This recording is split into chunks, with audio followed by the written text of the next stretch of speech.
नमस्कार, मैं doctor PM Tripathi, director वैद ICS. आज हम लोग बात करेंगे जुडिशियल सर्विसेज पर, पीसीएसजे। आप जानते हैं हमारे यहाँ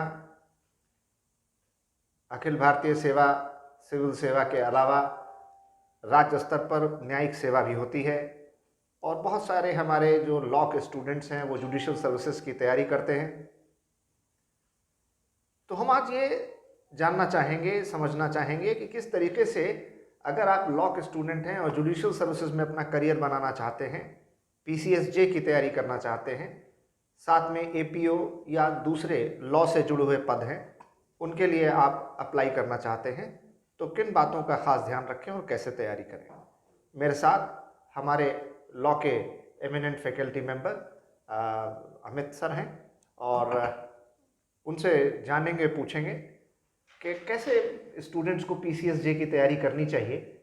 वो ख़ास तौर से बच्चे जो किसी वजह से रेगुलर क्लासेस करने नहीं आ सकते, दूर दराज के इलाकों में हैं, ग्रामीण क्षेत्रों में हैं, तो अगर ऑनलाइन माध्यम से वो कुछ हमसे जान पाएँ, सीख पाएँ और उनकी तैयारी हो पाए, तो क्या आप कहेंगे ऑनलाइन ऑफलाइन दोनों स्टूडेंट्स के लिए जो पीसीएसजे की तैयारी करना चाहते हैं? देखिए, यहाँ पे हम लोग के यहाँ पे ऑनलाइन और ऑफलाइन दोनों ही क्लासेस प्रोवाइड की जा रही हैं। तो जनरली क्या है कि जब हम यहाँ पे स्टूडेंट्स का ये रहता है कि वो जीएस और लॉ को ज़्यादा ध्यान देते हैं और जीएस पर कम ध्यान दे रहे हैं। अभी जो 2-3 साल का जो रिज़ल्ट आ रहा है उसमें ये है कि जीके पर इतना ज़्यादा ध्यान ना देने की वजह से स्टूडेंट्स जो है उनका सिलेक्शन नहीं हो पा रहा है। दूसरी चीज़, पीसीएसजे का सिलेबस काफ़ी ज़्यादा लेंदी है। यूपी में लगभग 22 सब्जेक्ट्स जो हैं वो लॉ के पेपर्स रहते हैं। तो लॉ के 22 पेपर्स रहते हैं। अब सारे सब्जेक्ट्स या सारे पेपर्स पर स्टूडेंट पूरा का पूरा सब्जेक्ट पढ़ना चाहते हैं, जबकि आप लोगों को पूरा सब्जेक्ट नहीं पढ़ना है। हम बहुत लिमिटेड चीज़ें आप लोगों को पढ़ाएंगे और वही लिमिटेड चीज़ें आप लोगों को जाननी है। कंपटीशन का देखिए, निकालने का जो फंडा है वो आपको ये जानना चाहिए कि आपको क्या नहीं पढ़ना है, क्योंकि ना पढ़ने वाली जो चीज़ें हैं वो ज़्यादा होती हैं और पढ़ने वाली चीज़ें जो होती हैं वो कम होती हैं। तो फिलहाल हमारी जो टीम है, हम लोगों की जो स्ट्रेटजी है, चाहे वो जीएस हो चाहे वो लॉ हो, हर पोर्शन को हम कम से कम एरिया को ही टच करते हैं और जो हमारे एग्ज़ाम के पॉइंट ऑफ व्यू से सबसे ज़्यादा इम्पॉर्टेंट रहती है। रही बात सब्जेक्ट्स की, यही कारण है कि हम लोग लिमिटेड पढ़ाकर या लिमिटेड जो चीज़ें हैं उसमें बच्चों को गाइड करते हैं और उससे ये होता है कि हम लोग सिलेबस भी अपना टाइमली कंप्लीट करते हैं और स्टूडेंट्स को भी वो लंबा सिलेबस जो है वो आसानी से स्टूडेंट भी कवर कर पाते हैं।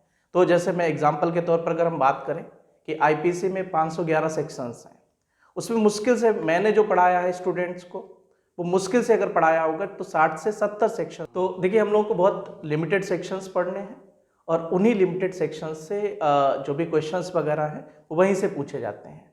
तो हम लोगों का ये है कि हम एक बार पूरा सब्जेक्ट कंप्लीट करते हैं और कंप्लीट करने के बाद में एक क्लास रखते हैं जिसमें हम मेंस की आंसर राइटिंग किस तरीके से की जानी चाहिए और उसके अलावा में यूपी के पेपर्स के साथ साथ में 6-7 स्टेट्स के, जैसे उत्तराखंड, यूपी, मध्य प्रदेश, बिहार, झारखंड, छत्तीसगढ़, तो ये कुछ स्टेट्स हैं। इन स्टेट्स के भी पेपर हम कलेक्ट करते हैं और उसके अकॉर्डिंग जो बच्चे हैं, बच्चों को हम गाइड करते रहते हैं, क्योंकि कमीशन को डायरेक्शन दे रखा गया है कि आप रिपीटेड क्वेश्चन कम से कम पूछेंगे, तो क्वेश्चन आएंगे कहाँ से। तो इस तरीके से क्या होता है कि अदर स्टेट्स के क्वेश्चंस को भी जब हम कवर करते हैं तो उससे ये होता है कि हम कम चीज़ों को गाइड करते हुए स्टूडेंट को सफिशिएंट नॉलेज या जो उनके सिलेक्शन के लिए ज़रूरी है वो सारी चीज़ें मैं दे पाता हूँ। ये देखिए, जैसा कि आपको हमारे लॉ के eminent faculty member Amit sir ने बताया कि 2 चीज़ों पर ध्यान देने की ज़रूरत है जुडिशियल सर्विसेज क्वालिफाई करने के लिए, कि लॉ के पेपर्स के साथ साथ जनरल स्टडीज़ के पेपर को भी आप बराबरी और बेहतरी से तैयार करें, उसको कमतर ना समझें, उसको नज़रअंदाज ना करें, या ये ना सोचें कि जनरल स्टडीज़ का पेपर है तो सिर्फ लॉ का पेपर अच्छा करने से सिलेक्शन होगा। अब लॉ का पेपर उतना ही इम्पॉर्टेंट है, साथ में जनरल स्टडीज़ का पेपर भी। दूसरी बात कि सेलेक्टिव लेकिन इंटेंसिव स्टडी करें। आईपीसी में जैसे कि अभी सर ने आपको बताया कि 500+ सेक्शंस हैं, लेकिन वो इम्पॉर्टेंट सेक्शंस जहां से क्वेश्चन बनते हैं, जहां से सवाल पूछे जाते हैं, वो ऐसे 50, 60, 70 सेक्शंस हैं। इस तरीके से सीआरपीसी है, सीपीसी है, लॉ ऑफ टॉर्ट्स है, एविडेंस एक्ट है, या ट्रांसफर ऑफ प्रॉपर्टी एक्ट है।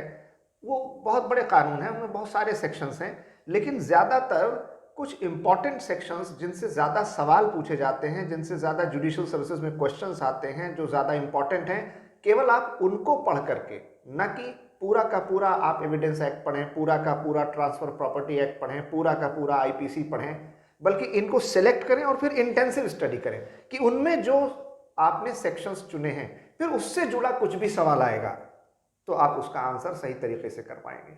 इसलिए बहुत ही हार्ड स्टडी के साथ साथ स्मार्ट स्टडी की ज़रूरत है। सेलेक्टिव, इंटेंसिव, स्ट्रेटेजिक प्लानिंग के साथ क्या नहीं पढ़ना है ये ज़्यादा ज़रूरी है जानना, और क्या पढ़ना है उसको और बेहतर तरीके से जानना।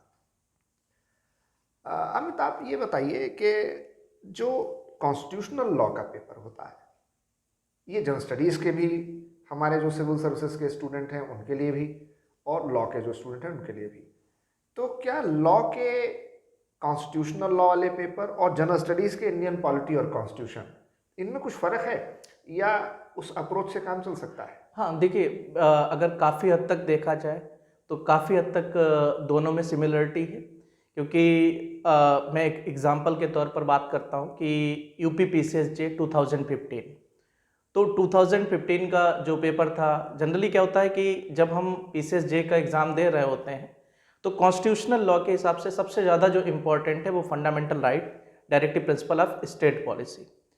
उसके अलावा में जब हम बात करते हैं जुडिशियल एक्टिविज्म वगैरह, ये सब चीज़ें पूछी जाती क्योंकि जुडिशरी भी। तो 2015 का जो पेपर था उसमें जीएस का जो पहला कंपलसरी क्वेश्चन पूछा गया था मेंस में, वो जुडिशियल एक्टिविज्म पूछ दिया गया था। जब हम कॉन्स्टिट्यूशन पढ़ते हैं तो कॉन्स्टिट्यूशन में भी उसको पढ़ते हैं, और उसके अलावा में जब हम पॉलिटी पढ़ते हैं तो पॉलिटी में भी जुडिशियल एक्टिविज्म पूछा जाता है। पॉलिटी में कुछ चीज़ें आपकी बढ़ जाएंगी कि जैसे जब आप पॉलिटी की शुरुआत करेंगे तो 1773 का जो रेगुलेटिंग एक्ट था वहाँ से आप शुरुआत करेंगे, लेकिन कॉन्स्टिट्यूशन हम लोग नहीं पढ़ते, हम लोग कॉन्स्टिट्यूशनल लॉ पढ़ते हैं। तो थोड़ा सा उसमें ये होता है कि जो केस लॉ वगैरह होते हैं, केस लॉ ऐड हो जाते हैं, जबकि पॉलिटी में केस लॉ ऐड नहीं होते हैं। लेकिन अगर आप इधर बेहतर तरीके से पढ़ते हैं या उधर भी आप बेहतर तरीके से पढ़ते हैं तो दोनों में कहीं ना कहीं पर से आप बेनिफिट ले सकते हैं।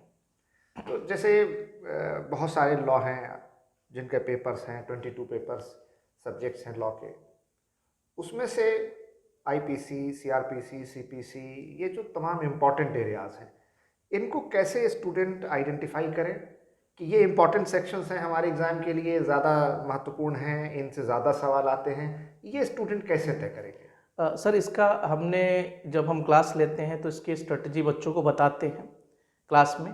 तो हमने इसमें डिवीज़न कर रखा है, फर्स्ट प्रायोरिटी, सेकेंड प्रायोरिटी और थर्ड प्रायोरिटी। हर पेपर में हमने इस तरीके से डिवीज़न कर रखा है। तो जब हम बात करते हैं जैसे फर्स्ट पेपर की, तो कॉन्स्टिट्यूशनल लॉ से कंपलसरी क्वेश्चन आता है। तो जब कंपलसरी क्वेश्चन आता है, हमारे पास कोई चॉइस नहीं है, 6 क्वेश्चंस पूछे जाते हैं।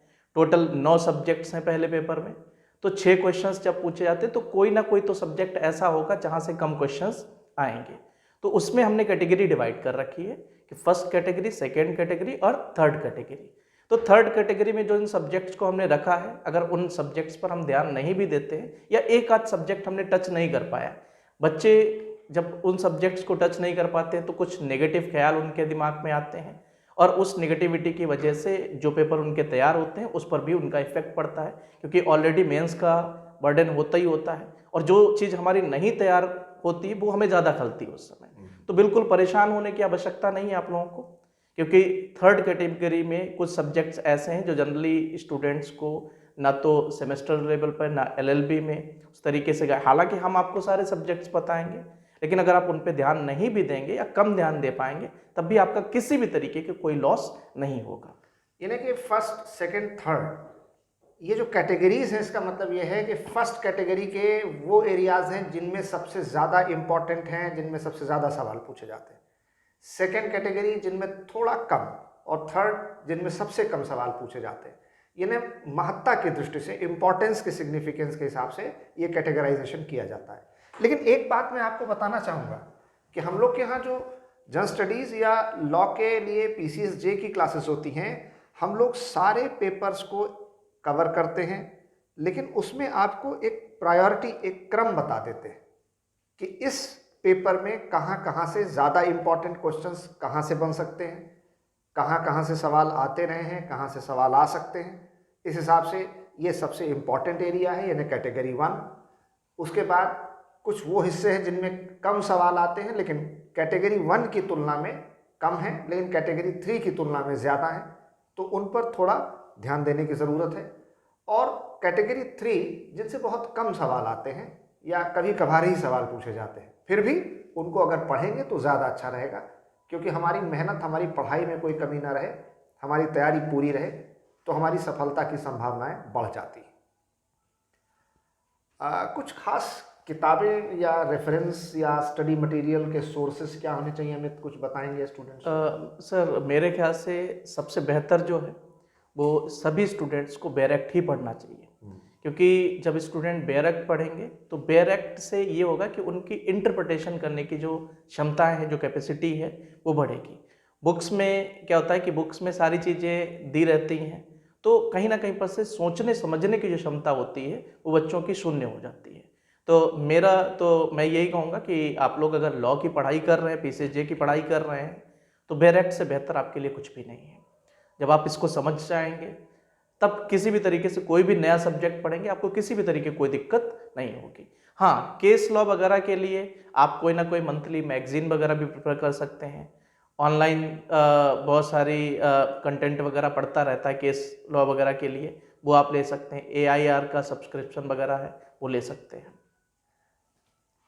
मेरा एक आखिरी सवाल आपसे, क्या पीसीएसजे के प्रीलिम्स और मेन एग्जाम में तैयारी करने का कुछ अलग अलग तरीका होता है? हाँ बिल्कुल सर, कि जनरली देखिए स्टूडेंट्स का ये होता है कि स्टूडेंट ये मानते हैं कि वो मेंस की प्रिपरेशन करेंगे, तो मेंस में कहीं ना कहीं पर से प्री जो है प्री कवर हो जाता है, जबकि दोनों में फ़र्क है।